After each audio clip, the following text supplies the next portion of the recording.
Mais um episódiozinho desse projeto, do Pura Connection, que eu já comecei há 2 anos atrás, sem grandes pretensões, mas com o propósito de trazer pessoas, cara, que eu considero ídolos, referências, né? E muitas vezes, eu acho que muitos aqui que eu chamei, talvez a maioria, sejam referências mundiais, né? São pessoas, cara, assim, com talento, com dom, enfim, ou às vezes com a capacidade de enxergar, né, uma oportunidade e colocar ali muita energia, disciplina, enfim, tem muitas coisas, eu acho que princípios e fundamentos usados na vida. Eu acho que você é um grande exemplo, Cândido. Você é um cara que eu conheci já faz um tempo, né? Inclusive numa época que eu tava com um projeto na minha marca. E tive a honra aí de te conhecer. E um cara também que me surpreendeu muito, né? Depois eu acompanhei seu trabalho, acompanho até hoje. Hoje a gente acha que a gente está inclusive mais próximo pelo esporte, pelo kitesurf, né? A gente mora aqui muito perto também, então Sim. Volta e meia a gente se esbarra.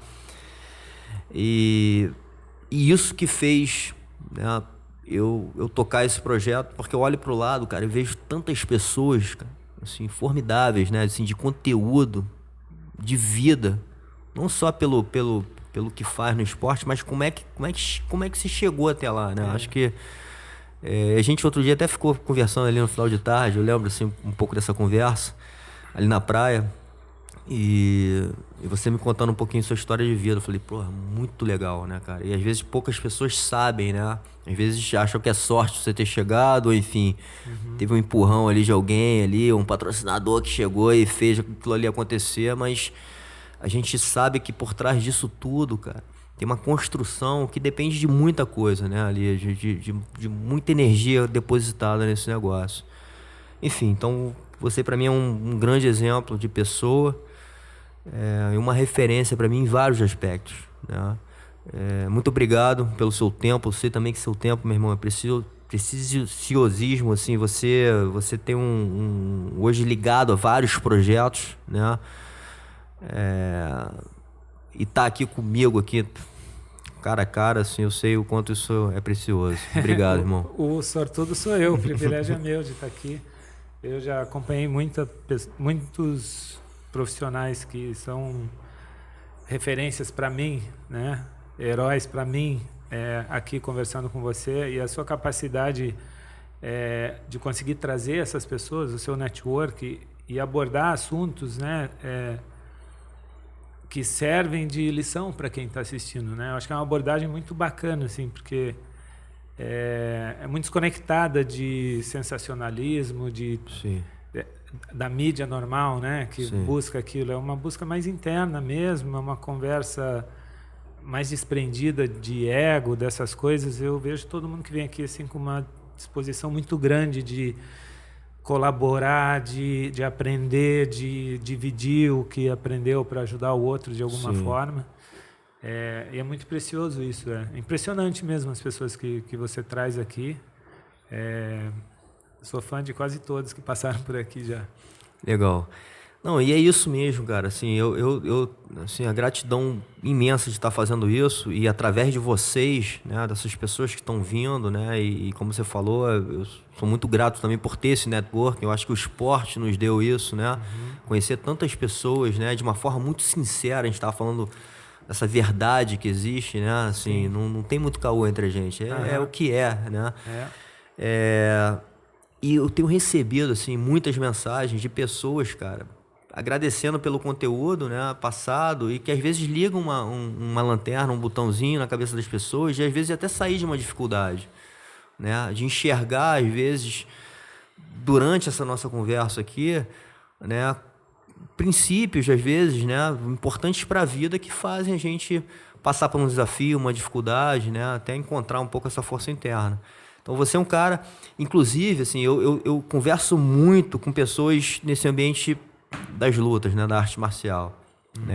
É um ambiente que eu também vivi muito tempo, intensamente, vivo até hoje, e descobri também ao longo do tempo que isso foi muito importante para minha vida.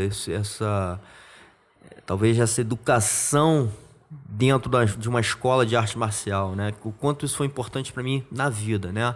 Trazendo a disciplina, né? Essa coisa do do vencer o medo, né? De talvez a atitude, o respeito, a humildade, o trabalho do ego. Então, acho que isso tudo a gente vem trabalhando, né? Ao longo dessa jornada. E você teve essa formação, talvez nem todo mundo sabe, mas você teve uma formação marcial lá no início, Sim. em uma época, porra, meu irmão, Uma época de era ouro, selvagem, né?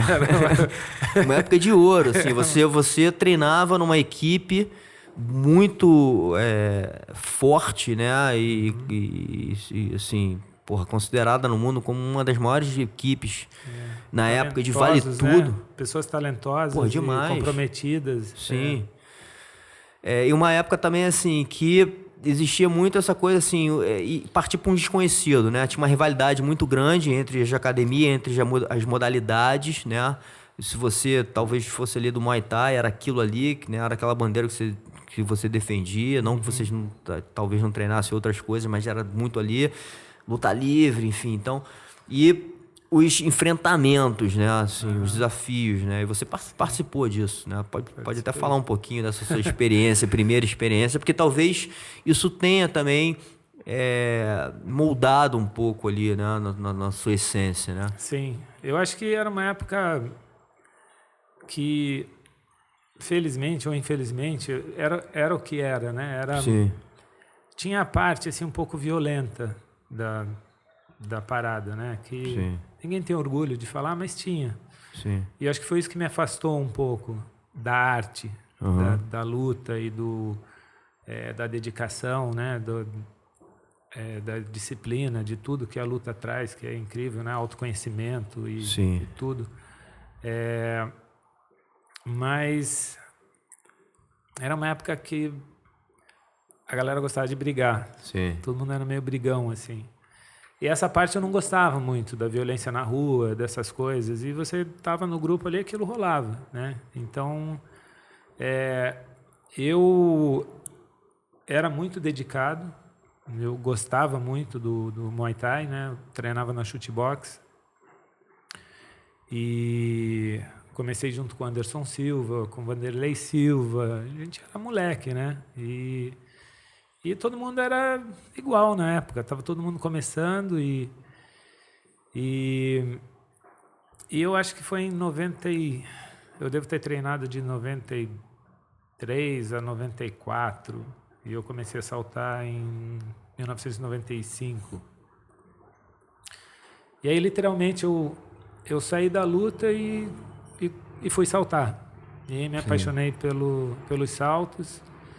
E aí eu abandonei o Muay Thai, mas é uma coisa que está enraizada, né, em mim. É muito, mas muito, assim.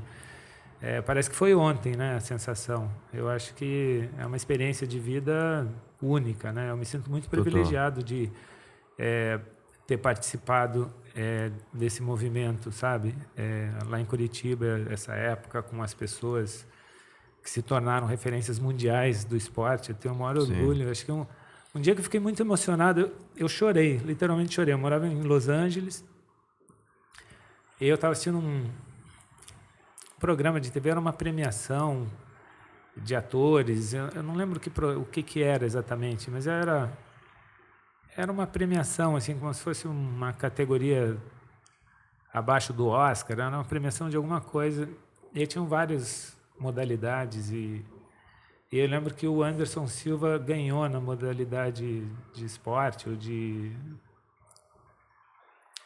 e aí quando ele subiu para receber o prêmio, eu vi várias celebridades de pé aplaudindo ele, assim. Eles deram um close no Harrison Ford, mas o cara estava aplaudindo ele, assim, com o olho brilhando, assim, quase chorando.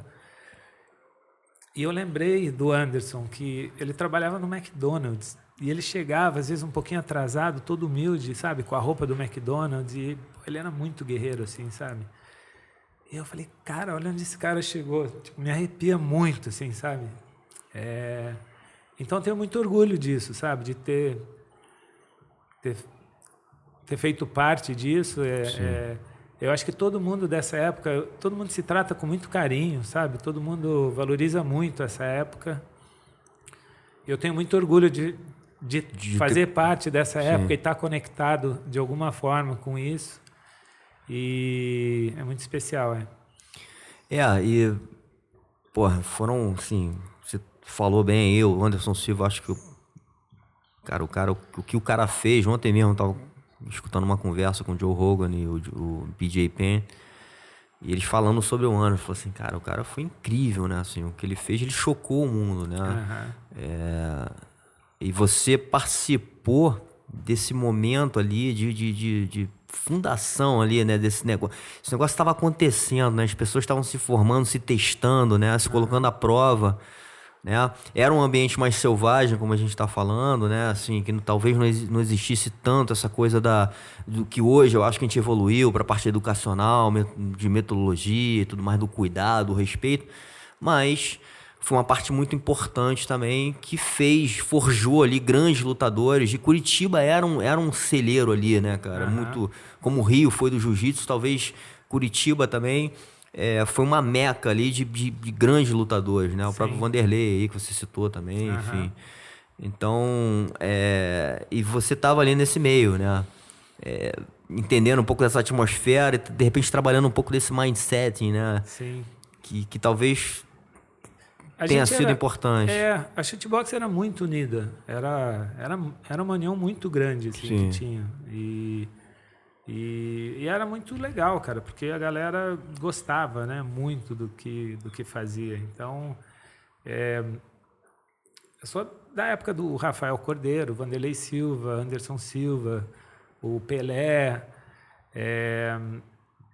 e o Cunha, o Israel. Era uma família, assim, era muito legal. Sim. Era muito legal. E aí eu dei essa derivada e fui saltar, e aí me apaixonei pelos saltos. E até eu acho que também por eu gostava muito, mas até por uma condição talvez de estrutura, de tamanho, né? Eu não sou um cara grande, eu não seria um bom lutador, né? Eu sou leve.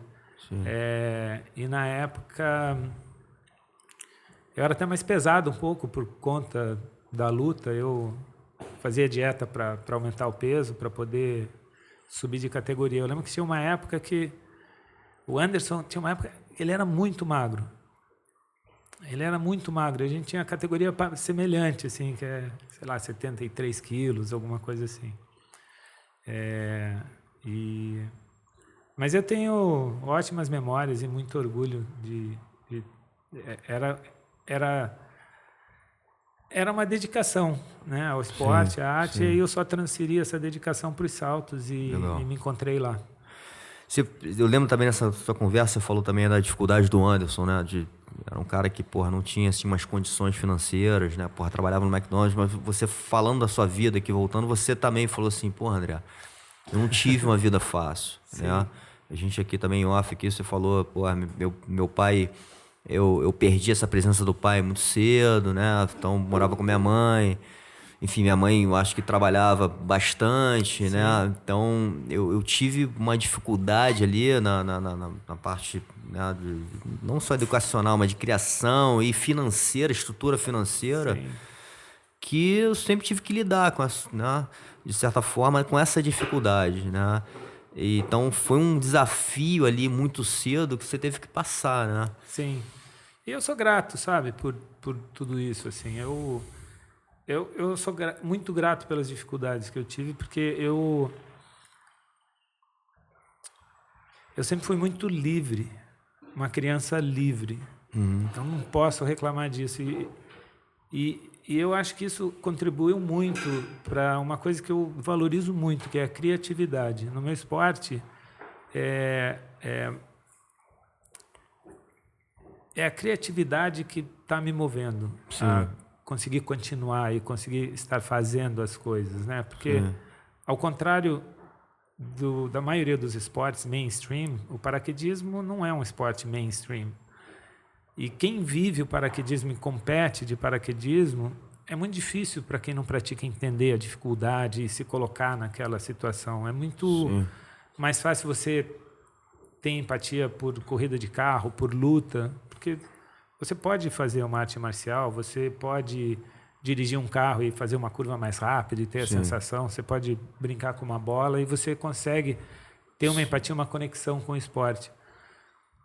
Agora, você caindo, voando em queda livre, é muito difícil a pessoa ter essa conexão e entender. Então,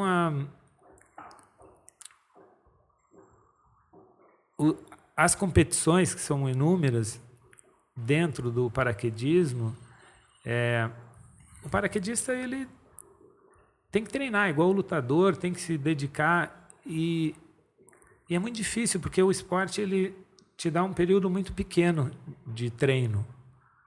Você tem todo um processo de dobrar o paraquedas, se preparar, entrar no avião, chegar na altitude. A hora que você salta, você tem ali segundos para treinar.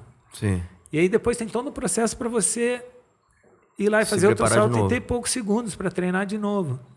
É muita dedicação para você não ter um retorno financeiro, não ter um reconhecimento profissional. É muito difícil você viver de paraquedismo. Não, e muito pelo contrário, né? Não só dedicação, mas eu entendo que, eu acho que todo mundo fala assim, que é caro, é um esporte caro, né? Você começar a saltar ali, cada salto ali, não sei, é uma grana. O pessoal fala assim, se você quiser ficar milionário saltando de paraquedas, você tem que ser bilionário. É assim que você consegue ficar milionário, porque custa caro e é um esporte que vicia, né? O pessoal fala também, é uma cocaína, tipo assim, vicia muito. Então, é normal as pessoas gastarem mais do que devem com o esporte, porque então, ele é caro. O primeiro desafio, até uma pergunta, assim, como é que você sai de uma situação, talvez, que você não tem tanta grana ainda, e começa a fazer um esporte que depende de muita grana? Então, assim, já tem uma primeiro, é impossível, né? Essa é a pergunta mais difícil, sabe? Porque muitos praticantes apaixonados, eles me perguntam, eu recebo mensagem direto. Pô, como é que faz? Qual que é o caminho? Me ensina aqui. Eu fico muito angustiado, porque, cara, se eu for te explicar o caminho, você vai desistir, brother. Sabe? Tipo assim, é muito diferente do que você imagina, assim, é muito difícil. Então, eu acho que no meu caso, muito mais do que qualquer coisa, trabalho árduo e treino e persistência e, né, tudo que todo mundo sabe e fala que é difícil você conseguir ter sucesso, né, nas coisas, nesse esporte a criatividade assim, ela vale muito, como tudo na vida, né? A criatividade é importante. Sim. Mas eu consegui fazer, né, do esporte que eu amo uma forma de eu viver, né, meu trabalho, meu estilo de vida, a minha motivação através da criatividade, sendo criativo e criando coisas novas dentro do esporte, usando o esporte como uma ferramenta para divulgar marcas e inspirar e criar uma mensagem, enfim. Então hoje é isso que eu faço, né? A parte de competição, até o risco. Por muito tempo eu usei muito o risco, né? Como uma coisa que chama, né? Porque você está se arriscando, você está se superando, você está...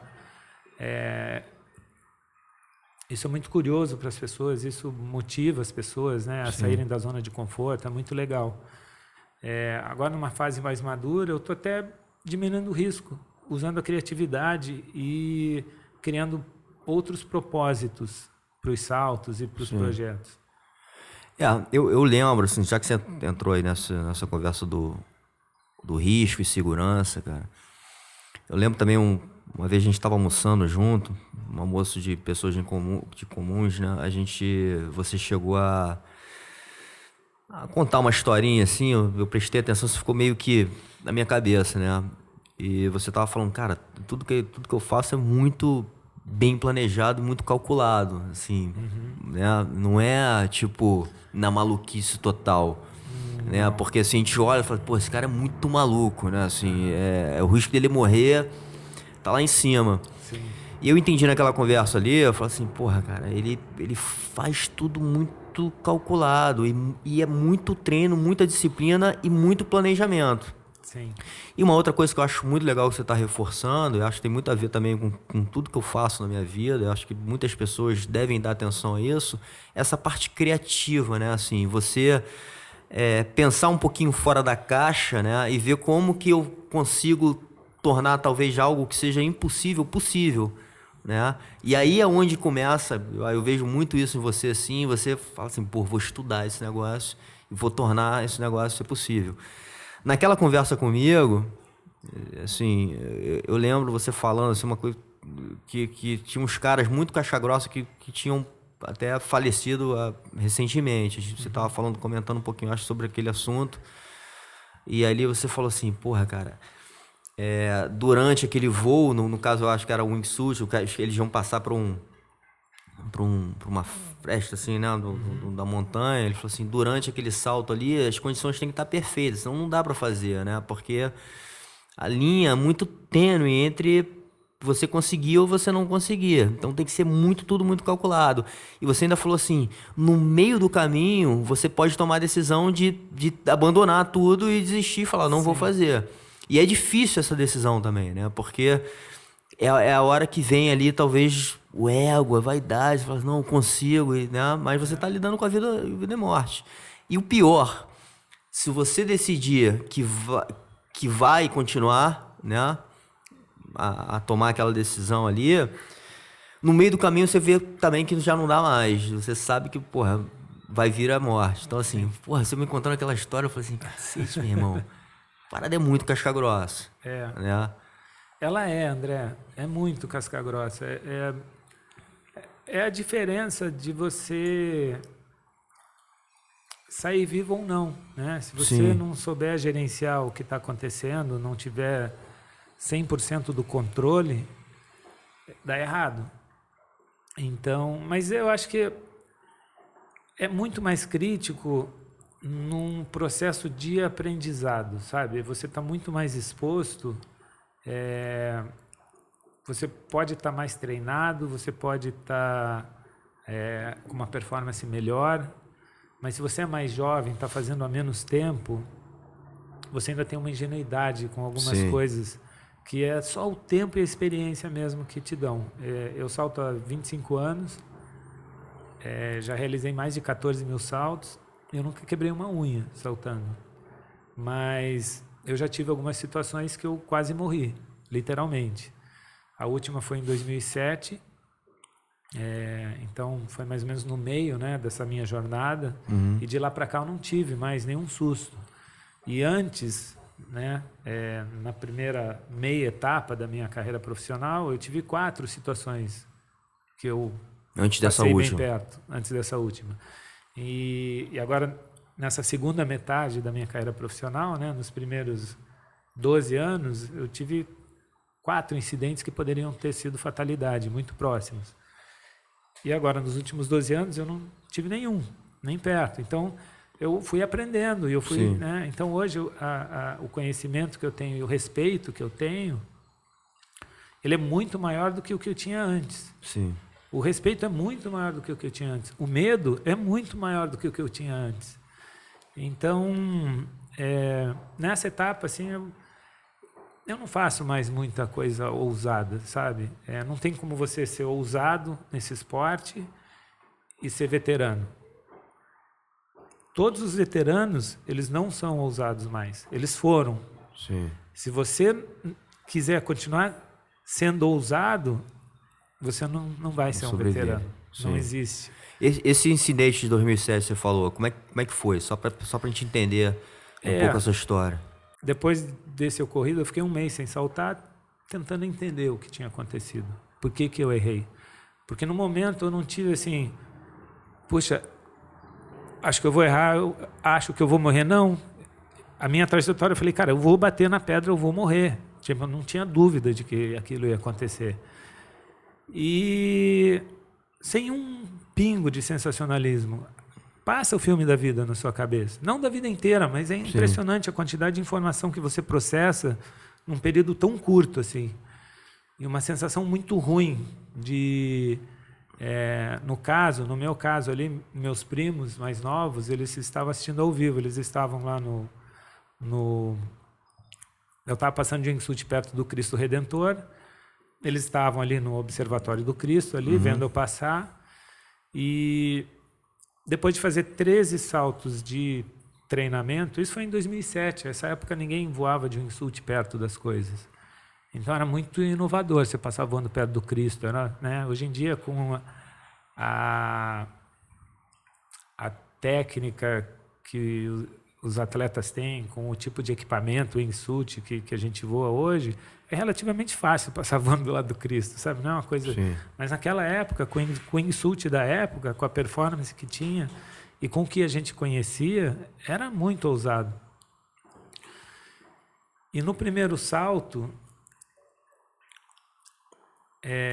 eu estava muito nervoso. Eu estava morrendo de medo no helicóptero, assim, mas um nível de medo assim, quase de virar pânico, sabe? Quase tipo assim, de falar, meu, não vou, eu tô com muito medo. Isso não...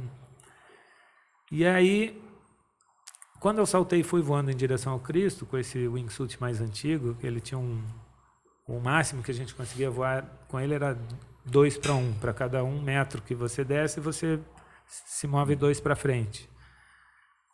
Hoje em dia, a gente voa 5:1 com o wingsuit.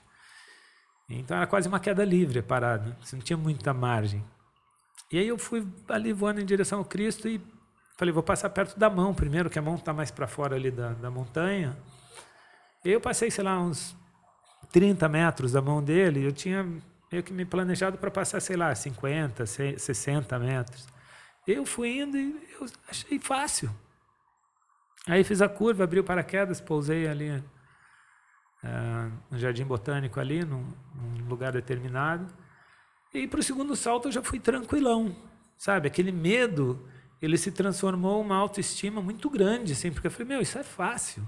Eu estava morrendo de medo, tipo, funciona.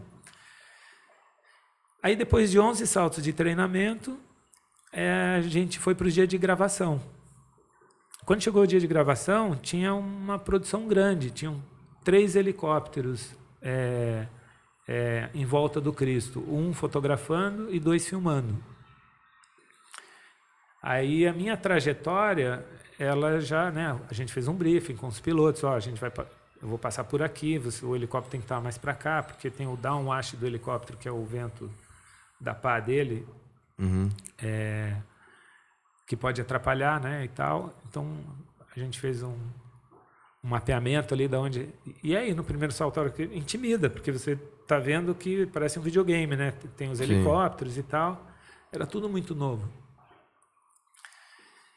E no primeiro salto eu fui mais conservativo por conta disso, fiz tudo certinho, não passei tão perto do Cristo e tal. E o helicóptero que tirava a foto... Era um helicóptero que estava sem porta e o cara estava com uma lente, que eu acho que era uma 300, com duplicador. E eu posicionei porque eu tinha uma foto que eu queria. Eu estava com essa foto na cabeça.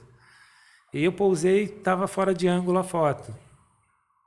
Aí eu falei, você tem que estar com o helicóptero um pouquinho mais para cá e tal.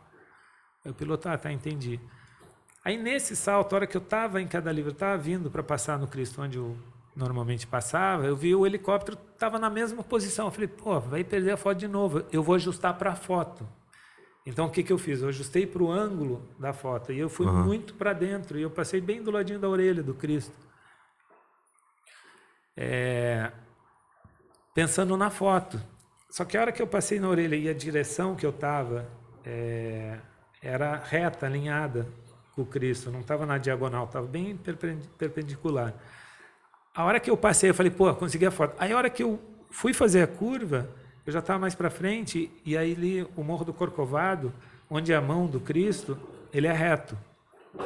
E mais para frente ali, ele é tipo uma barriga, assim, ele é arredondado para fora. E a hora que eu fui fazer a curva, o meu impacto ia ser nessa pedra arredondada. E aí eu não tive dúvida que eu ia bater ali. Tipo assim, eu ia bater ali. E normalmente no paraquedismo, quando a pessoa bate por algum motivo, é natural do ser humano ele voltar para a posição de feto, né? Você vai bater, você se protege. Sim. E eu não me protegi. O que eu fiz? Eu usei toda a musculatura, a ponta do pé, você estica bem a ponta do pé para dar mais pressão no wingsuit, você torce o ombro bem para dentro, você contrai o abdômen para o core, para cima, para fazer um diarte. E eu fiz tudo que eu podia para livrar. Passar. E eu fui passando, e aí a minha trajetória, ela encaixou certinho com a pedra, e eu fui raspando no mato raso, tipo uma grama alta, assim. Eu fui raspando o peito.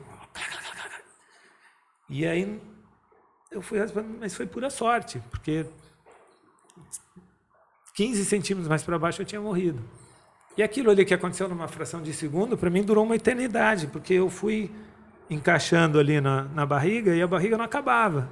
E aí a hora que ela acabou e eu saí voando, no final ainda tinha um graveto, eu atropelei esse graveto, rasguei a asa do wingsuit entre as pernas, nesse graveto que eu quebrei, que era um maiorzinho. E aí a hora que eu voei para fora da montanha, eu abri o paraquedas, eu fui pegar o batoque para navegar ele, assim, cara, eu nem conseguia pegar, porque eu tremia igual vara verde, assim, eu tava chocado que eu tava vivo. Eu falei, cara, tipo, eu não mereço estar vivo. Tipo, sabe? É muita coisa para minha cabeça processar na hora. E aí eu pousei, né, com a cara de pânico. E aí o Jeb, que estava saltando comigo, meu amigo dele, tinha pousado antes. Ele, que cara é essa? Daí eu falei, eu raspei na pedra dele. Ah, tá, claro, você raspou na pedra. Mas não, tô falando sério, olha aqui. Aí ele olhou meu macarrão e falou, caralho, brother, você tá vivo, cara. E aí eu não saltei mais, a gente ia fazer mais uns 2 saltos para filmar. Eu falei, eu não tenho condição de saltar mais, 0. E aí realmente fiquei um mês sem saltar, tentando entender. E o que eu te expliquei agora, esse ajuste que eu fiz para a foto e tal, eu entendi que eu estava com muito medo no primeiro salto. E aí eu fui lá, treinei e aprendi. E aí eu criei uma autoestima que eu precisava ajustar ela quando eu estava com esse medo, só que eu ajustei errado, eu ajustei muito para cima. Sim. Ao ponto de tomar a decisão de mudar a trajetória por causa de uma fotografia. Sim. Né? Do ângulo da foto. Eu não tenho que estar pensando no ângulo do helicóptero, da foto, onde Sim. eu tenho que estar concentrado pensando no que eu ali. estou fazendo e não me exibir para o fotógrafo. Então eu aprendi que, cara, super-herói existe em história em quadrinho e em filme. Na vida real, morre.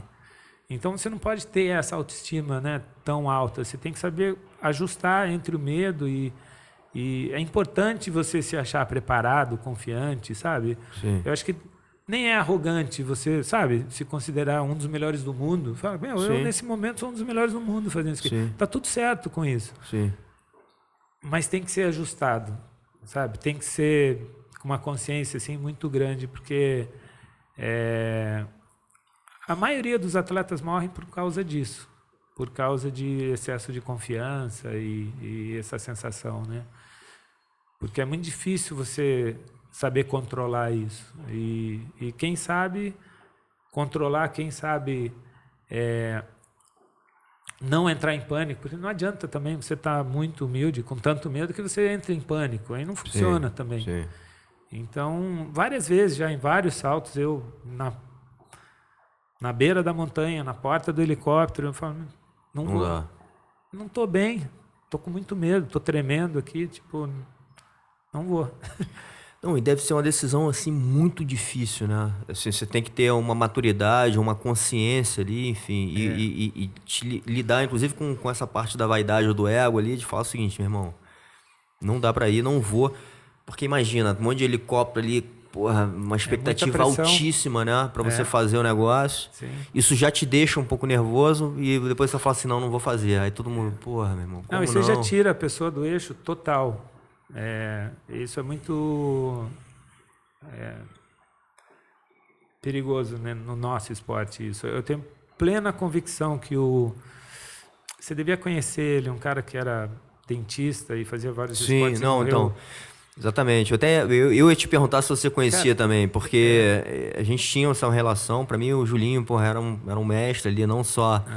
Eu não conheço esse esporte tão a fundo, mas foi um cara assim no kitesurf, no surf, ele me ensinou muita coisa, a gente várias vezes surfou junto, então assim, ele era um cara assim que realmente uma inspiração para mim. E no dia da morte dele, ele me ligou no dia anterior e falou, pô, André, vou saltar amanhã, a gente vai fazer umas imagens, acho que na época era pro Sport TV. qual roupa que eu uso, que ele, na época ele usava as roupas da marca, qual roupa que eu uso, sei o que, me perguntou, enfim. Então a gente falou um pouco na noite anterior, e eu fiquei até me sentindo assim, pô, será que ele quis, por causa do lance da filmagem, entendeu? Quis fazer algo a mais ali que talvez não deveria, entendeu? Ele não quis fazer algo a mais, mas eu tenho muita convicção. Não posso falar 100% porque eu não sou ele, enfim. Mas eu acredito fortemente que se não tivesse fazendo um programa de televisão, não tivesse uma câmera filmando, ele teria tomado uma decisão em tempo, ele não teria tentado tanto se estabilizar, ele teria, sabe? E isso acontece porque, por exemplo, pensa assim, hoje, para mim, é muito fácil de eu falar, não vou abortar, vai perder. Eu faço isso há 25 anos. Sim. Quantas imagens eu já fiz, quantos programas de TV, Sim. quantos projetos eu entreguei. Então, Sim. eu não vou entregar esse, beleza, é só um que eu não vou entregar. Eu já me provei, eu já entreguei muito. Sim. Quando você vai fazer o teu primeiro, se você não entrega aquele, é péssimo. Então, você perde a noção do perigo. Porque você fala, cara, se eu não entregar isso aqui, eu fracassei. Sim. Entendeu? Eu não entreguei nada. Exatamente. E é muito perigoso isso. Mas é difícil, cara. Eu já fiz projeto assim, de ficar 2 semanas em Dubai com equipe, gastando dinheiro de patrocínio e voltar sem projeto. E aí, cara, sendo criticado por todo mundo. E eu acho que até as pessoas têm razão de me criticarem, muitos, porque tem muito paraquedista que não tem o privilégio que eu tenho de ter um orçamento, de ter uma equipe, de ter, sabe, recurso para fazer. O cara adoraria fazer, mas não consegue esse recurso. Eu pego todo esse recurso, vou lá e falo, eu saltaria com o vento até 10 nós, ele está 11, eu não vou. Aí no dia seguinte está 11 de novo, eu falo, eu não vou. Aí no terceiro dia, cara, o próprio Jeb falou, brother, você tá maluco? 10 e 11 é a mesma coisa, cara. Vai, brother. Eu falei, cara, eu falei que o meu limite é 10. Tá 11. O tempo que a gente entra no avião até sair, pode aumentar. Sim. Entendeu? Então, assim, eu saltaria com 11. Mas se eu abrir mão, eu vou estar, sabe? É a minha vida. Mão. Sim. Né? Eu sei que dá, mas é a minha vida, eu vou fazer isso assim. Porque eu já tive experiência com isso. Né? Em uma situação que eu tive foi no Mont Blanc, que eu saltei com vento forte e quase morri lá. Então, eu, lá no ano de 2002, essa lição eu aprendi. E eu uso até hoje. Então, cara, eu voltei sem o projeto, eu ia passar no meio de 2 prédios lá em Dubai de wingsuit. E aí, quando tem vento, cria turbulência entre, né, as paredes e tal. E até 10 era um limite que eu coloquei. Ficou 11 e eu não fui. E voltei sem o projeto. E aí, cara, no ano seguinte eu consegui ir para a Malásia, por conta disso que eu não realizei, para voar entre as Torres Petronas, que eu acho muito mais legal do que Dubai. Então, acho que acabou me ajudando a fazer uma coisa mais legal ainda. Mas tem muita gente que me critica, assim, gente que salta, que entende a dinâmica do que eu faço e tal, e fala que eu gasto muito recurso, às vezes, para fazer uma coisa que às vezes eu crio um sensacionalismo em cima do risco, que nem é tão arriscado. Eu falo, cara, eu crio mesmo, é a minha vida, eu vou lá achando que é 10 vezes mais arriscado do que é, porque eu não quero morrer. Se eu for lá com uma consciência real do risco, a chance de eu morrer é muito maior, porque existe o risco de morte. Então, eu sempre potencializo esse risco para muito mais. E aí eu opero dessa forma. Não, legal, assim, cara, tem muita coisa aí. Eu acho que você falou uma coisa talvez importante até para nossas vidas, que é o você saber falar não, né, cara? E é sempre aquela batalha ali de ver o que os outros vão achar, ou se você vai ser criticado, né? E se isso vai te afetar de alguma forma negativamente, porque as pessoas agora vão achar que o Kanye é um amarelão. Só que você, lógico, né? Você fez até uma comparação legal. Você já fez muita coisa, né? Assim, você já tem um passado de muita entrega de coisas que você realizou, né? Pode até, porra, agora o cara tá ficando cagão, tá ficando mais velho, né? Mas enfim, a outra coisa que eu acho assim, eu sempre entendi no seu trabalho, que é te conhecendo melhor, e talvez seja algo também importante assim na vida da pessoa. Você falou lá no início da criatividade, né? Eu acho que essa criatividade te levou longe, né? Muita persistência, nada foi fácil, né? Se a gente começa a contar a história da tua vida ali, a gente entende que nada foi muito fácil, né? E você o tempo inteiro vencendo ali, quebrando barreiras, né?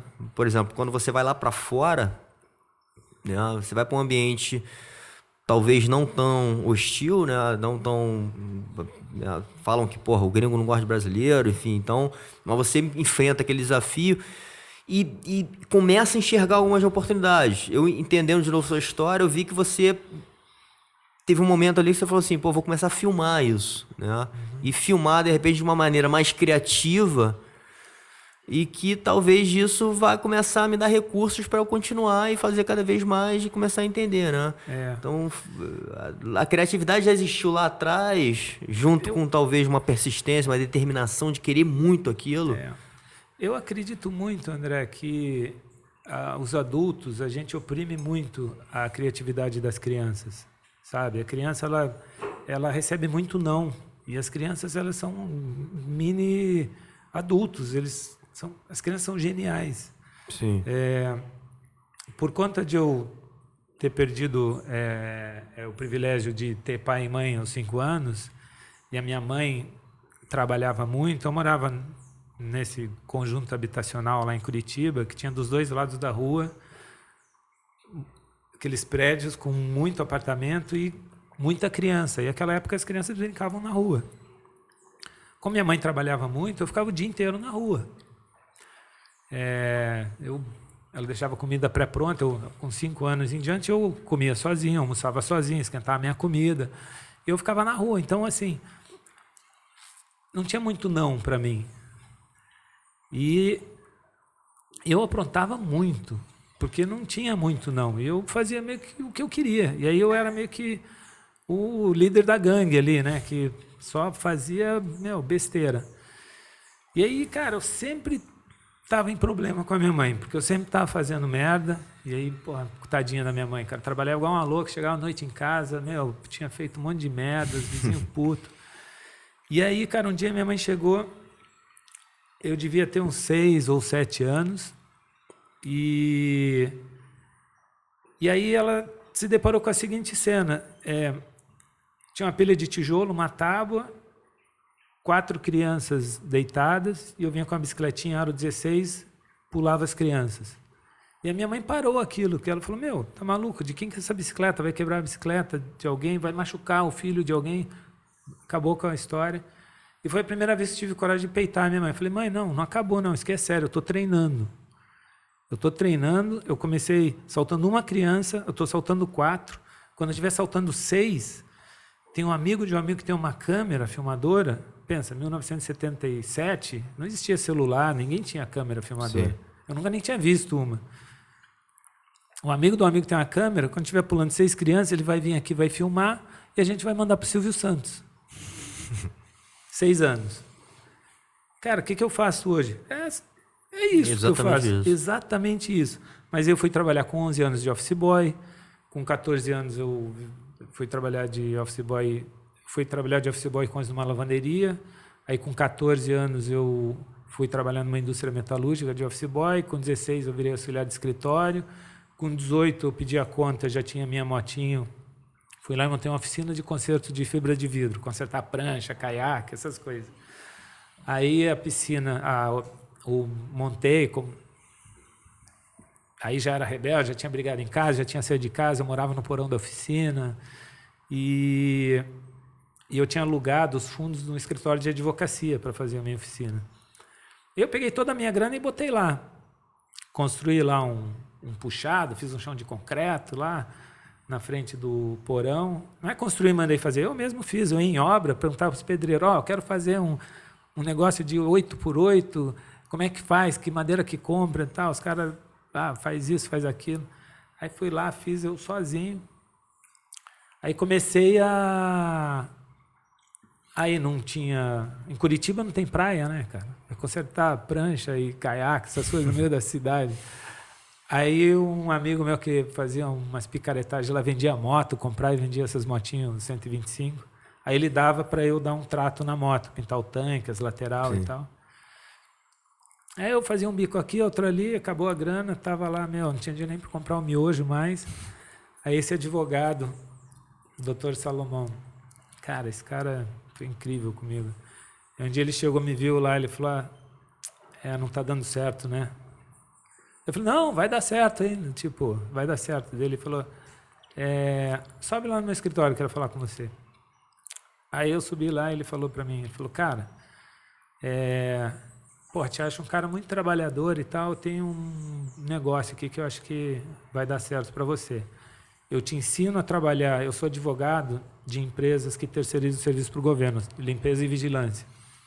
Fui dono dessas empresas por muito tempo, eu montei uma para o meu filho, e ele não deu valor, então tem um contrato social aqui, tem uma sala vaga ali, você pode usar essa sala, você não me paga aluguel, eu te ensino a participar de licitação, a gente transfere essa empresa para o seu nome, e em troca você trabalha para mim meu expediente de office boy. Eu falei, caralho, brother, eu era office boy com 11 anos, tenho 18, cara, trabalhar de office boy de novo, era uma puta de um downgrade, né? Mas eu não tinha opção, cara, eu trabalhava meu expediente de office boy para ele, outro meu expediente ele me ensinava. Cara, ganhei o primeiro contato na Secretaria de Agricultura para 13 serventes de limpeza, contrato de 1 ano, né? Então, aí já tinha uma grana mensal, eu já fui indo, já aluguei um escritório para mim, aí fui indo, com 22 anos eu tinha 180 funcionários registrados na Well Clean, era o nome da empresa. E aí, cara, eu me sentia assim foda, porque eu trabalhava. Mas eu, né, fui na raça e tal, aí comecei a me deparar com as dificuldades. Cara, eu tinha contrato com o Banco Central, Prefeitura de Curitiba, Teatro Guaíra. Tinha órgãos estaduais, municipais, estaduais e federais. Era uma época de muita inflação e aí era uma época que o governo parava de te pagar assim do nada. Do nada. E aí, cara, comecei a ter problema e E aí isso me deu independência financeira para saltar de paraquedas. Legal. Eu não tinha isso até então. Aí eu era um empresário, né, muito jovem. Aí eu comecei o Muay Thai, acho que com 22 anos ou 21 anos. E aí com 24 anos eu migrei pro paraquedismo. E aí agora eu tô aqui. Por que eu contei dessa trajetória? Porque a minha criatividade estava lá, com 6 anos, pulando as crianças. Sim. E provavelmente, se minha mãe tivesse deixado, e se esse amigo tivesse uma câmera mesmo, a imagem ia chegar no Silvio Santos. Mas não era a hora. E aí eu trabalhei de várias coisas, sabe? E me encontrei de novo numa coisa que eu nunca imaginava, que é o paraquedismo. No meu primeiro salto, eu me dei conta que eu morro de medo de altura. Tipo assim, foi pânico. Eu vejo as pessoas fazendo o primeiro salto. Cara, é muito raro ver uma pessoa panicada igual eu estava no dia do meu primeiro salto. Tá literalmente cagado. Assim, eu quase entrei em pânico. E era a pior coisa, a pior sensação disparado. De tudo que eu já fiz, aquilo era a pior sensação. Só que a hora que eu botava o pé no chão, porra, eu consegui, brother. Tipo assim, era uma sensação de conquista, assim, sabe? Eu falei, eu vou de novo. Aí eu entrava no avião, que idiota, eu tô aqui agora de novo e tal. E era esse ciclo. E aí, cara, eu fui fazendo não pelo status ou pela velocidade, pela adrenalina, pela liberdade. Todo mundo fala, você é maluco, você gosta de adrenalina, você gosta de liberdade, você gosta de lugar bonito, você é conectado à natureza, você é aventureiro. Eu sou tudo isso, mas, cara, a sensação de conquista é 80% da minha motivação. O resto vem tudo depois, entendeu? Sim. Então, essa sensação de conquista, ela veio com eu enfrentando a sensação pior que existe, que é o medo de morrer, que é o estresse, que esse medo ele te causa um estresse, é muito desconfortável, né? Ninguém gosta de sentir isso. Sim. Só que por algum motivo para mim isso era importante. E à medida que eu fui perdendo o medo dos saltos convencionais, né, que você vai praticando, eu sempre tive essa necessidade de aumentar o medo, de aumentar a conquista. Sim. E aí eu estava trabalhando, estagiando, eu fui morar em Los Angeles, morei lá 13 anos por causa do paraquedismo, né? Saltei 2 anos no Brasil e naquela época chegavam as fitas VHS para a gente assistir 1 ano depois do que tinha acontecido lá nos Estados Unidos. E aí, cara, eu tinha os meus heróis, né? O Kelly Slater do paraquedismo, era o JC, tinha os Flyboys, eu tinha os meus heróis do esporte, que eles eram realmente heróis. E aí eles treinavam aonde? Na Califórnia, numa área de salto chamada Perris Valley, que fica ali a, sei lá, 60 milhas de Los Angeles. Aí eu estava de saco cheio desse trabalho que eu fazia, não estava indo bem. Aí eu falei, quer saber? Fiz a rescisão de todo mundo, falei, vou pagar a rescisão de toda essa galera e se sobrar alguma coisa, o que sobrar eu vou para os Estados Unidos. Aí, porra, fiz, meio que não sobrou nada. Eu vendi meu carro ainda para ajudar a pagar as rescisões. E o que sobrou do meu carro, eu lembro, eu fui para lá com $2.000. Pô, é muito animal, porque essa decisão, assim, né, cara, de você virar assim tua vida e falar assim, porra, vou fazer isso, nem tenho dinheiro para não sei nem quanto tempo isso vai durar. Exatamente. E começar do zero outra coisa. Começar do zero, zerar lá. Cara, eu lembro, em Los Angeles, eu lembro disso, André. Eu, cacete, como é que eu vou pagar o aluguel, cara, esse mês? Tipo, não vou. Eu dividia o aluguel com 2 roommates, era $200 meu aluguel. Eu não tinha grana para pagar o aluguel. Eu lembro, cara, eu vendo um caminhão de lixo passando, eu falava, cara, tudo que eu mais queria, cara, tipo, é ter o trabalho desses caras agora para poder pagar o meu aluguel, sabe? Tipo assim.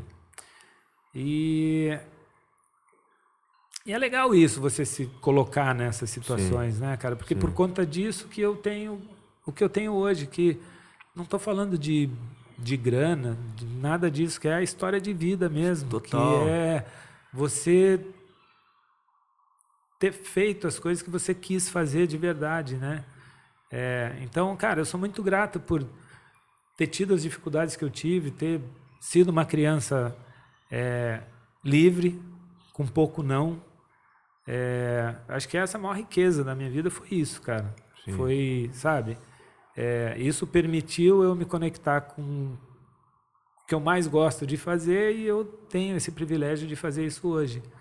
É diferente do processo normal, né? De você fazer uma faculdade, de você, com 17 anos, 18 anos, ter que decidir, pô, eu quero ser advogado, eu quero ser médico, o que eu quero ser, né? E aí você faz e depois de 6, 7 anos você já está tendo um retorno. Cara, o paraquedismo financeiramente para mim ele começou a funcionar depois de, sei lá, 15 anos trabalhando com isso. Antes disso não pagava conta, sabe? Sim. Então, muito pelo contrário, só tirava. Só tirava,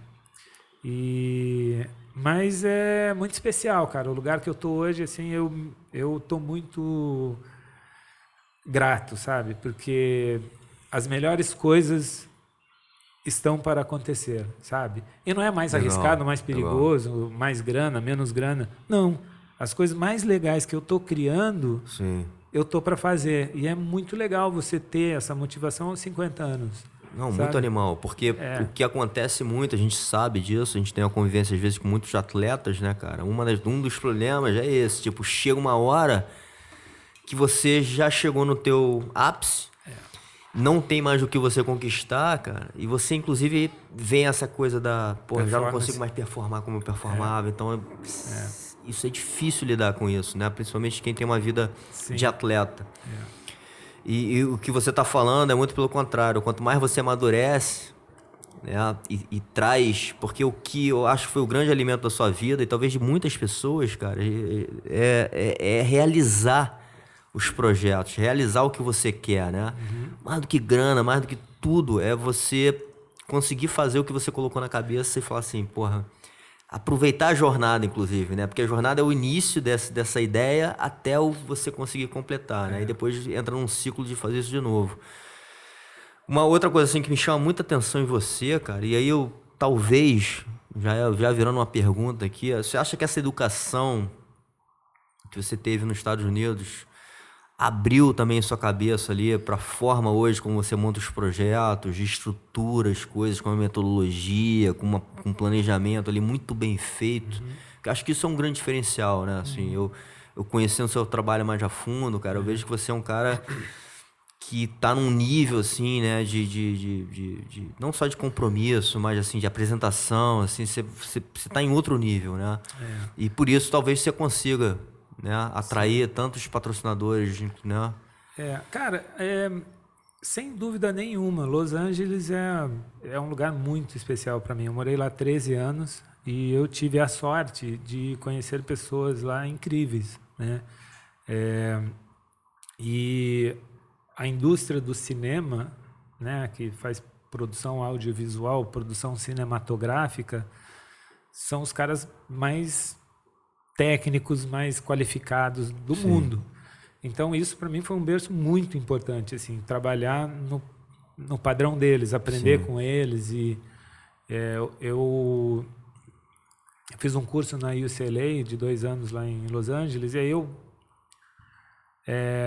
me interessava tanto pelo audiovisual e pelo processo criativo. Eu peguei as matérias de advertising, de propaganda, mas todas relacionadas ao processo criativo, de criar propaganda. E aí essa mistura, eu gostava tanto que eu tirava A+, nunca fui bem em escola. E aí eu ganhei um estágio numa produtora que era, na época, a produtora que fazia mais campanha publicitária e mais filmes renomados, que ela era focada na parte aérea. Maneiro. Eles eram especialistas em imagens aéreas. E aí o dono dessa produtora, eu fui lá trabalhar, era raçudo, né? Então era aquele PA, Personal Assistant, que, porra... precisa 4h30 da manhã, não, 4h30 4h05 da manhã eu tava lá já. E aí o cara viu que eu era raçudo e tal, onde ele me convidou para almoçar na casa dele. E ele morava em Santa Bárbara. Aí eu fui, cara, quando eu cheguei, ele tinha aquelas casas de filme, sabe? Na montanha, com piscina de borda infinita. E Santa Bárbara é lindo, né, cara? Sim. Caraca, eu parecia que eu tava num filme, assim, né, cara? Eu falei, caralho, a casa desse maluco, e ele faz o que ele gosta, brother. Aí eu falei, cara, que eu tava todo empolgadão, pô, o cara me convidou, tipo, eu vou crescer dentro da empresa dele e tal. Aí, trocando ideia com ele, me deu um clique, assim. Eu falei, cara, eu vou fazer o que eu gosto também. E aí eu comecei a fazer os meus projetos. Ele me deu uma parada que também, assim, foi a chavinha. Eu tava com ideia de quebrar o recorde sul-americano de velocidade em queda livre. E aí era uma categoria que você salta mais alto um pouco, pode usar oxigênio e tal. E aí, ele tinha uma gravação que ele ia fazer num aeroporto lá chamado Edwards Airport, que é numa região de deserto lá da Califórnia, que na época tinha uma estação da NASA lá dentro. Então era um lugar lá que os caras faziam treinamento com um avião a jato, avião supersônico, e tinha uma base da NASA lá gigantesca. E ele ia gravar lá e aí caiu a gravação, e aí tinha ele falou, cara, se quiser fazer era um teste fisiológico, que eles te colocavam dentro de uma câmara de descompressão, te levavam para 10 mil pés, 20 mil pés, 30 mil pés, e você tirava a máscara de oxigênio e fazia uns testes, e aí ficava vendo uns desmaiam, né, que não coloca tempo e tal. E aí ele falou, cara, se quiser fazer isso aí lá, para você que salta e tal, deve ser legal. Eu falei, pode filmar lá? Ele falou, não vai chegar com câmera grande lá, mas se você levar a tua câmerazinha pequenininha e tal, acho que não vai ter problema. Aí eu fui lá e documentei tudo. Levei minha namorada, pedi para ela ficar filmando tudo, e filmei bastante coisa da NASA e tal. E era um treinamento da NASA. Era um treinamento para os pilotos da NASA, dentro da NASA, era irado. E aí eu contei a minha história lá, que eu ia tentar quebrar esse recorde de velocidade em queda livre, e aí, o pessoal me deu uma super atenção, e aí, fiquei super engajado lá, e me deram um monte de dicas, né, sobre a máscara de oxigênio em alta velocidade, essas coisas todas. Eu acabei tendo uma consultoria de graça de profissionais da NASA, engenheiros de aerodinâmica espacial, assim, é uma parada muito maneira. E aí eu falei para essa minha namorada que era brasileira, falei, cara, teu pai não tem nenhum contato lá na Rede Globo, que eu acho que eu vou juntar esse negócio da NASA com o meu recorde, se eu quebrar e tal, pode dar um projeto para TV isso. E ela falou, vou falar com ele. Aí ele me deu o contato, direto, assim, eu nunca tinha feito nada para televisão, para ninguém. Me deu o contato do Fantástico. Cara, pensando de 1999, não tinha internet direito, não tinha canal a cabo. O Fantástico era, era mídia. Era mídia, né? Falava com o Brasil inteiro, né? Aí eu mandei um e-mail pro cara lá, o cara respondeu. Aí eu falei o que eu ia fazer, o cara respondeu. Ele até pensou, esse moleque doido aí na NASA, não sei o quê. Aí eu fui lá, mandei para ele. Aí, cara, foi matéria de destaque no Fantástico. Chamada a semana inteira. Cara, eu tava lá em Los Angeles. Todo mundo me ligando, mandando mensagem. Que porra é essa? Vai aparecer no Fantástico. Eu falei, então. E aí, cara, quando passou assim, cara, hoje em dia é muito mais comum essa coisa de mídia e tal, né, cara? Sim. Pensa, em 1999, o cara, um maluquinho que nasceu lá em Curitiba, que queria pular as crianças de bicicleta para mandar a parada pro Silvio Santos, lá no conjunto habitacional. Matéria de destaque no Fantástico, fazendo treinamento na NASA, mergulhando a 400 km por hora. Para mim aquilo ali, cara, foi o gatilho para nunca mais parar de fazer as coisas que eu gosto de fazer meus projetos e tamo aí. Não, e legal assim também que você sempre também, de novo, trazendo essa parte talvez da sua educação lá fora, tudo que você aprendeu e tudo mais, o gerenciamento desse projeto, porque o que eu vejo hoje, talvez poucas pessoas sabem também, tem uma equipe gigante por trás desse negócio, né, cara? Sim. E de certa maneira você tem que ter uma liderança ali para comandar esse negócio para que tudo dê certo. E a liderança, quando falo em liderança, é uma outra coisa difícil, né, cara? Você lidar com pessoas, as pessoas confiarem em você, falar e as pessoas entenderem o que você está falando, o que você quer. Então, assim, é mais um negócio que você coloca, né, e que você, de alguma forma, tem que administrar, né? Sim. E eu acho que você faz isso muito bem, porque você consegue realizar projetos que são muito difíceis, cara. Depende de muitas pessoas, de muita gente, de muita coisa dar certo. Sim. Né? Cara, eu tenho até vergonha de falar assim, o quanto que é difícil às vezes, sabe? E envolve legislação, sabe? Tudo, é muito difícil quando você precisa. Ainda e tem aviação, isso. É muito complicado. Tem que bloquear o espaço aéreo naquele tempo, tem uma coisa burocrática, né, meu irmão, para fazer. E assim, que você não pode deixar de lado. Porque, imagina, né, eu trabalho também um pouco em produção, tá todo o circo armado lá, meu irmão. E fala, sei lá, aparece alguém ali e fala assim, não pode fazer o negócio. Um mico. Eu não sabia. Né? Melou o dia ali do negócio, não foi porque você não viu que eu não tinha condição, foi porque, você esqueceu uma coisa na produção essencial. Sim. Né? Mas isso, assim, cara, eu acho que eu aprendi muito com a indústria do cinema, porque é uma indústria, cara, que eles funcionam, assim, de um profissionalismo. Eu acho que eu nunca trabalhei com nada que é tão profissional quanto. Talvez a Esquadrilha da Fumaça.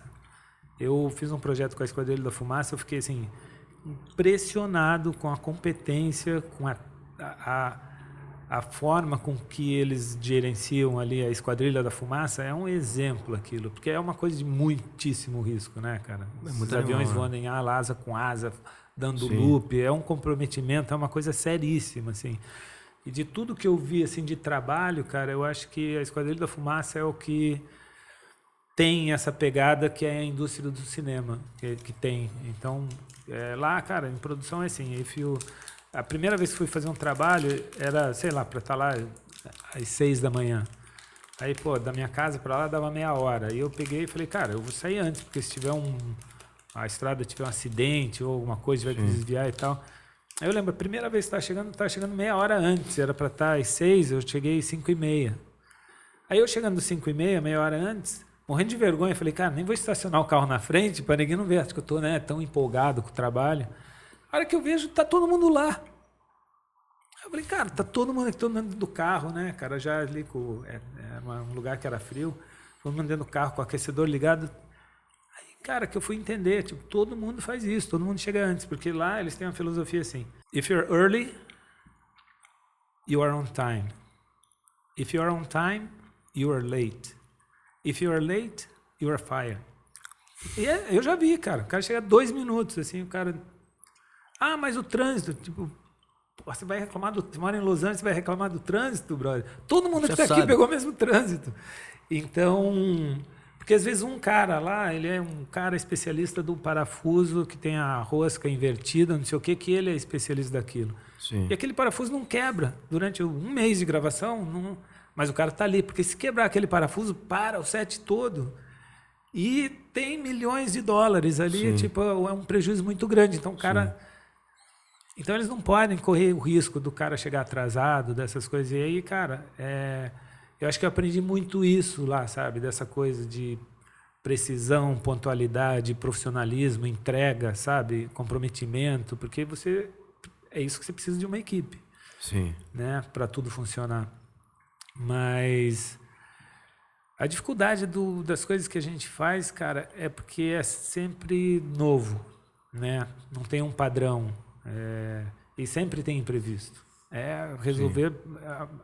O que é mais difícil é isso, sabe? É você lidar com os imprevistos. Eu fiz o projeto lá na Amazônia, dos 100 milhões de sementes. Conta aí um pouco desse projeto, até porque acho que você fez recentemente agora, né? Então, assim, cara, é um projeto, eu quero jogar semente numa área devastada na Amazônia. Tá. Eu tenho uma bíblia de documento de autorizações. Porque meio ambiente é uma coisa bem séria, né? Para você conseguir... Então... Muito sofrido tudo, porque eu tive que levar 3 toneladas e 700 quilos de equipamento para o meio do nada, no coração da Amazônia. Só essa logística já, E aí montar uma caixa que tem uma engenhoca que ela tem que cair numa velocidade X, ela tem que abrir em queda livre, as sementes têm que sair, tem que funcionar, aí tem que criar um sistema que vai no avião para prender essa caixa, para a caixa sair do avião, conseguir a aprovação da ANAC para poder fazer isso. As autorizações, né, do meio ambiente, de todos os órgãos que precisa aqui, que eu fico horas falando assim da dificuldade. E foi 1 ano de pré-produção. A gente filmou algumas coisas aqui no Rio, que muita coisa aconteceu aqui no Rio, né, de preparação para o projeto e tudo. E a gente filmou 13 dias lá em Manaus e Novo Aripuanã, que era a região que eu soltei as sementes. Esses 13 dias foi trabalho desumano, assim. Eu considero que eu fiz trabalho desumano, assim, de dormir 2 horas por noite. Teve uma noite que eu não... Mas por quê? Estar lidando com imprevistos, com ajustes, com tudo que você... Porque é muito fácil você ter uma ideia, mas executar, tirar do papel, porra... Aí, cara, sei lá, a quantidade de detalhes, de coisas que tem que funcionar, que se você não faz, o projeto não acontece, ou compromete a segurança, enfim.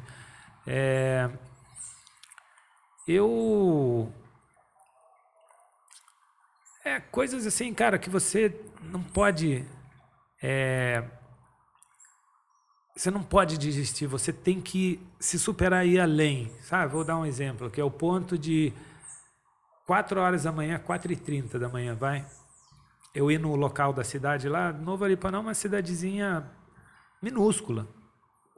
E aí tem uma pista de avião lá de terra, e dali era o ponto mais próximo do local que a gente jogava as sementes, que estava a 80 milhas dali, a mais 40 minutos de voo, em cima da Amazônia, no meio do nada. Aí você chega lá, tem uma área devastada.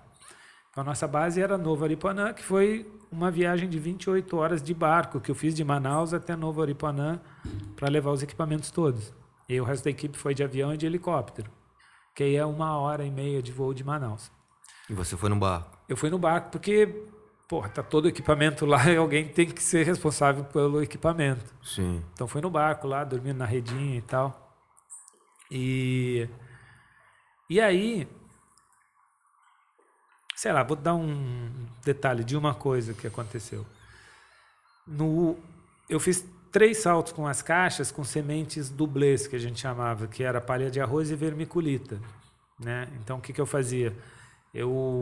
Eram quebra-cabeça as caixas, porque elas tinham todas o mesmo tamanho, a mesma dimensão, o mesmo peso, vazia, todas idênticas, mas eu podia adicionar uns lastros no fundo dela e podia ajustar com a quantidade de sementes dublês também, para mudar o peso da caixa. Então não era assim só o peso, a caixa vai pesar 250 quilos ou 300 quilos, é isso.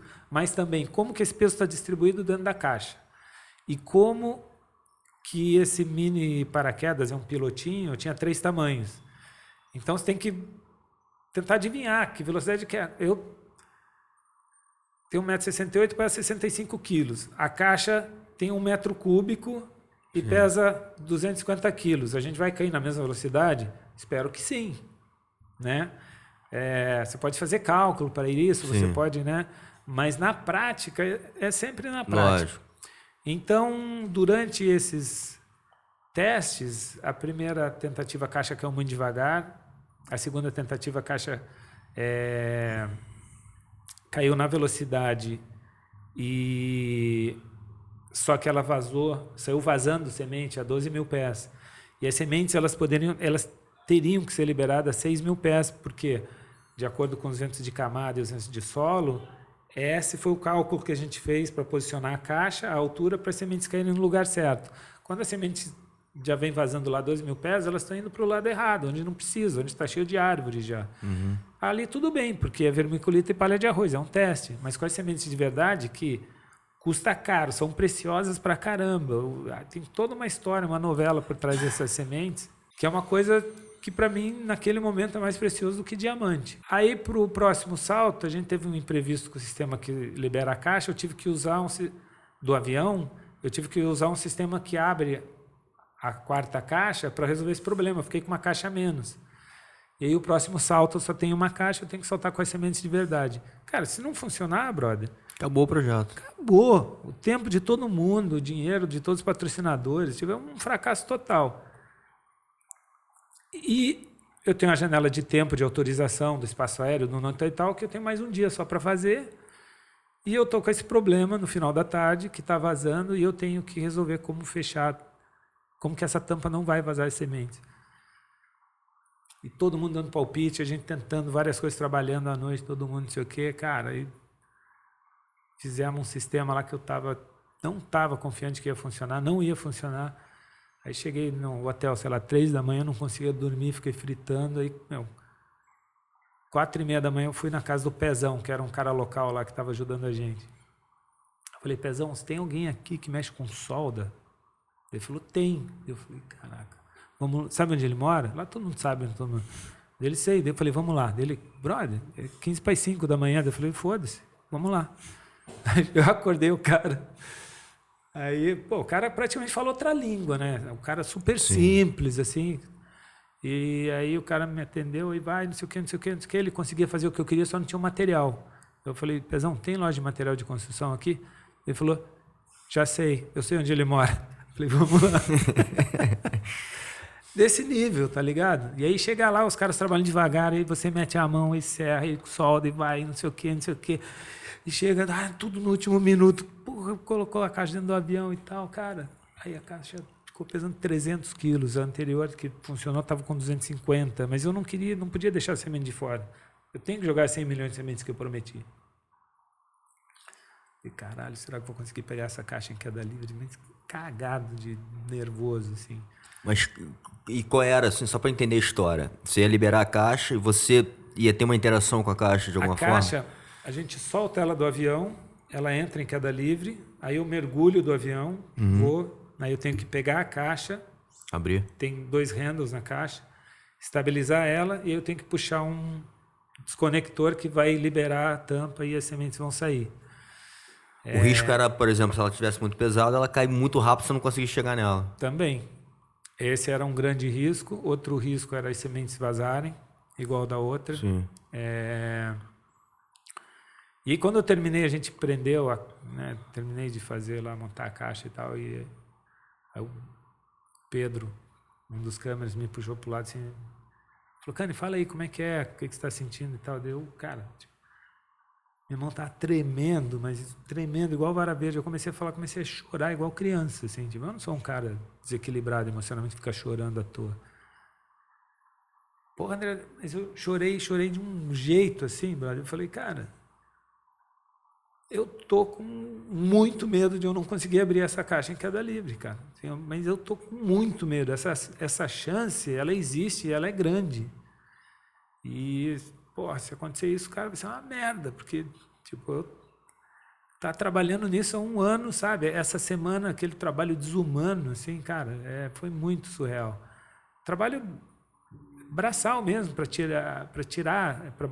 você carregar essas caixas era muito difícil. Elas foram pesando uma média de 250 quilos cada uma, com tudo que tinha dentro lá. Eram 4, né? Então é tudo isso, assim, sabe, cara? Tá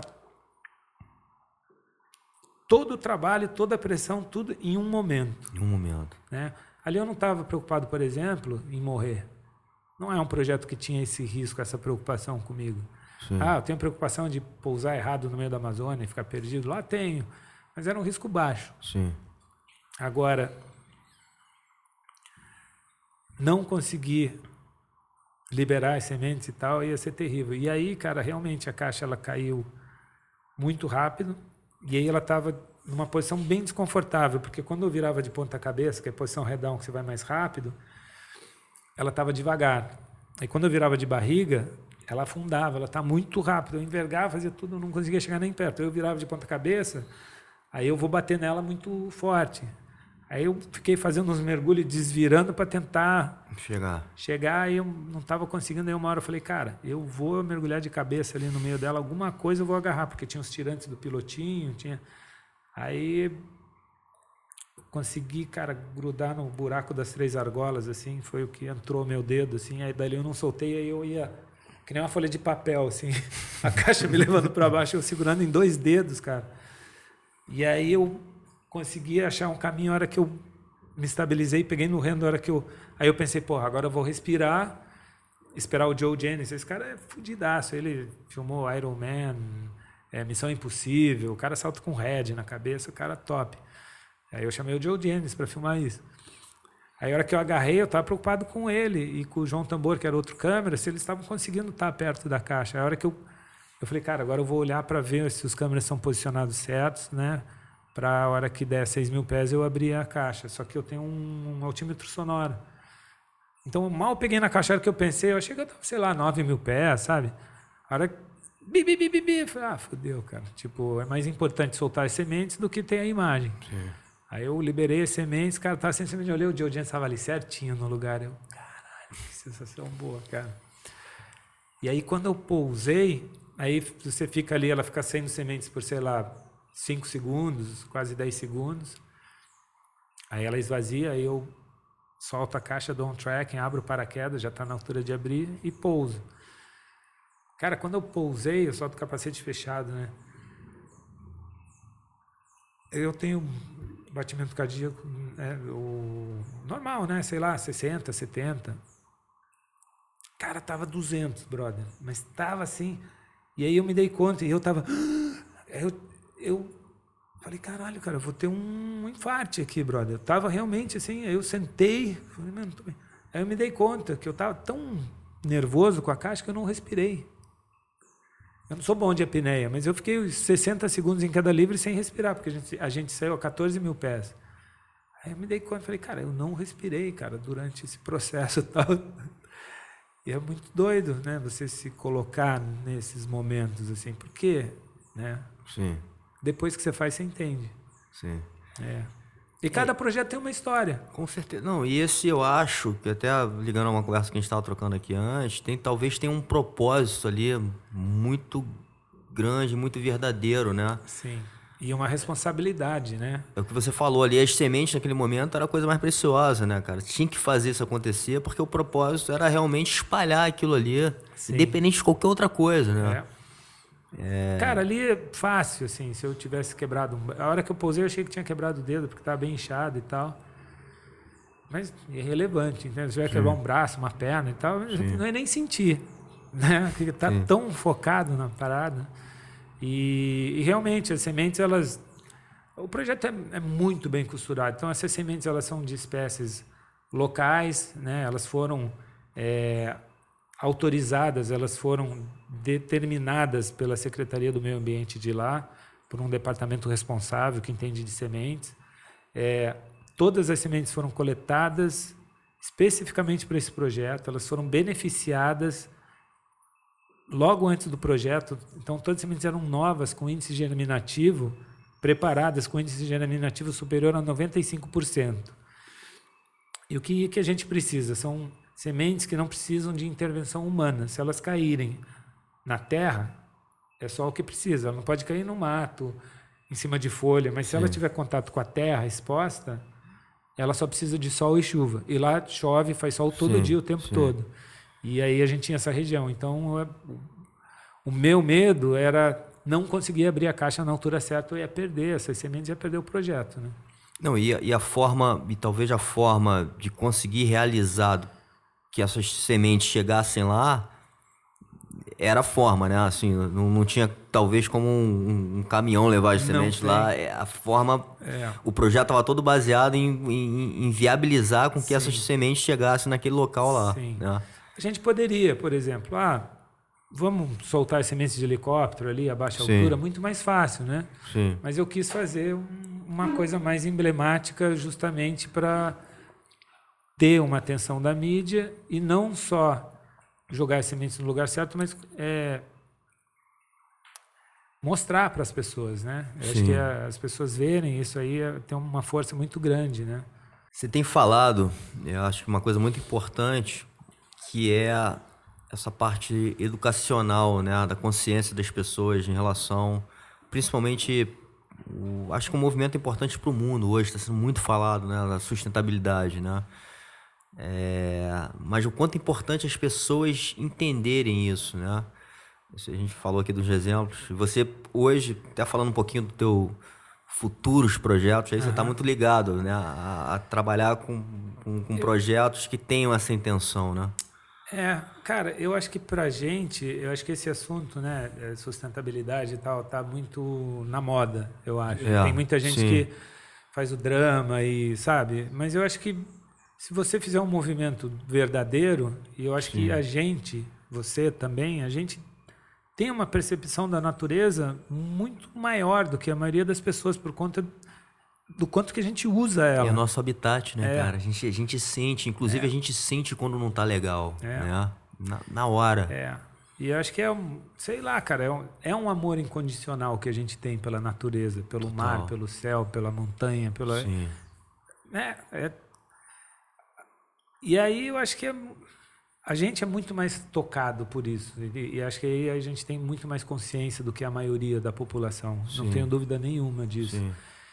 E por causa da natureza, cara, eu já fiz tanta coisa legal, já vi tanta coisa linda, eu já viajei o mundo para lugares, sabe?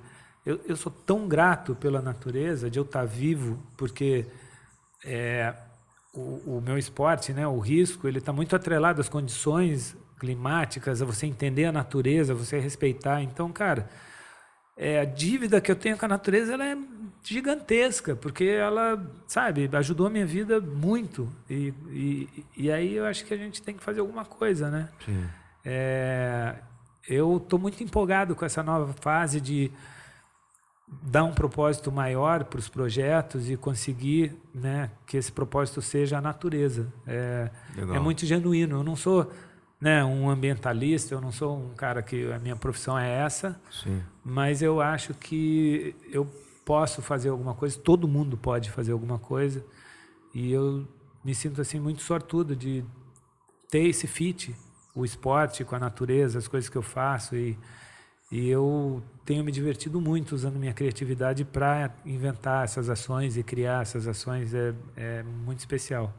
E são ações, cara, assim, por mais, como você falou, né, eu acho que o fato de a gente estar fazendo um pouco, de uma forma, e até educacional, né, passando essa mensagem para as pessoas, é o que é o mais importante, né? Sim. E começar a colocar essa consciência, né? Porque pequenos atos que a gente possa fazer, você usou o exemplo ali, né? Você tava comendo um negócio, enfim, todo o tempo inteiro te empurrando o plástico e às vezes entra no automático, né, cara? A gente entra no automático da nossa existência humana, que agora é totalmente dependente de um monte de químico, um monte de plástico, e nem se dá conta do quanto aquilo ali está gerando lixo que está, de certa forma, poluindo, enfim, atrapalhando essa grande natureza, essa grande força, né? Que é talvez uma das forças mais poderosas e a gente faz parte desse negócio, né? A gente faz parte da natureza, nós como animais, né? E quanto mais conectado a ela a gente está, como você falou, mais a gente sente. Sim, né?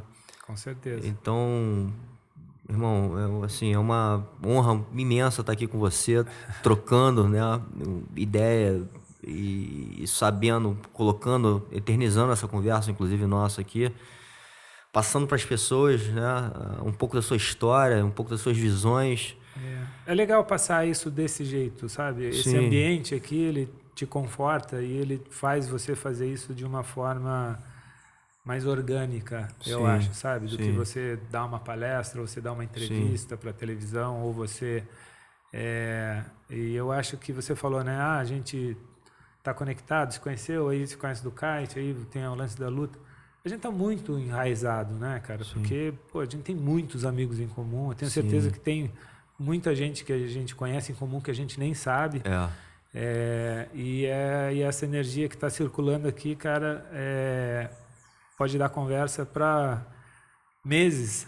Com Não dá para certeza. falar tudo em uma manhã. Com certeza. Mas eu sou muito grato, cara. Obrigado pelo convite. Eu que agradeço, irmão. Tamo Muito junto. sempre bom estar contigo.